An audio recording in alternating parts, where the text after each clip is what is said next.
going to go straight into it. I'm going to be reviewing this wig from Varia Hair. And honestly, y'all, I am so over the wigs. I'm over the lace. I'm over all the plucking and gluing and all that extra.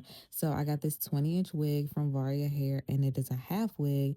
Now, I unfortunately left a little too much hair out. You do not have to leave this much hair out. I would honestly say you could just leave the perimeter of your hair out. But with leaving out this much hair, it didn't mess up the style at all. I feel like this is a very versatile half wig. So if I wanted to wear it in like a half up, half down type of style, like if my hair was a little bit longer, I definitely could do that. So it's just up to you, like your preference of how much hair you want to leave in the front. But I would recommend, and every time that I've worn it since I first tried it on, I've worn it with just the perimeter of my hair out. So here you see me just braiding my hair up in the back and adding that wig cap just to protect my hair in the back from rubbing up against the inside of the wig. You don't have to use the wig cap, but I prefer to use the wig cap.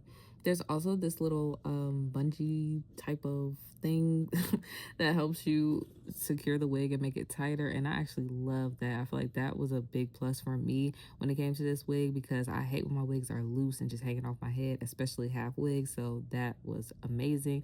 It also has these clips in the front and clips in the back. The clips are super strong, very secure. And here you can see me just clipping those down to my braids. Now I'm going to be styling my leave out, and y'all, my leave out is left out. It is looking bad. If my hair was healthier, I could just wet it and brush it in, which you see me trying to attempt to do here. And then I realized, like, okay, girl, no, your hair is too damaged to be trying to blend with this. Now, I decided that after time and time and time again of trying to blend this leave out, like, y'all, I literally tried to blend it with my hair for like 30 minutes.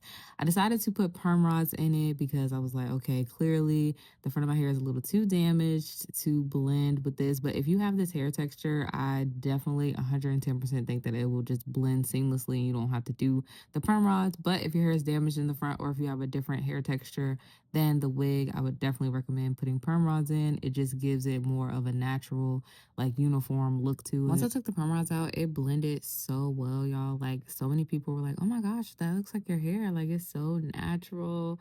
And honestly, I live for a natural looking leave out. I live for a natural looking style. And don't get me wrong, I still love wigs. I'll still throw in a little lace here and there, but this is just so quick and easy and convenient to throw on. Well, you know, besides the perm rod part. But if you have this hair texture, this is a lot more easy and convenient to throw on. I also picked it out a little bit and fluffed it up once it was dry, and you can kind of see me playing around with it, fluffing it up and just seeing how I like it to be styled. This hair is super dense. I love the texture, and it is 100% true to length. I actually had to cut a few layers in it because it was so long. If you enjoyed this video and if you like this wig, definitely check my description box down below, and I'll have all the details so that you can get this wig for yourself.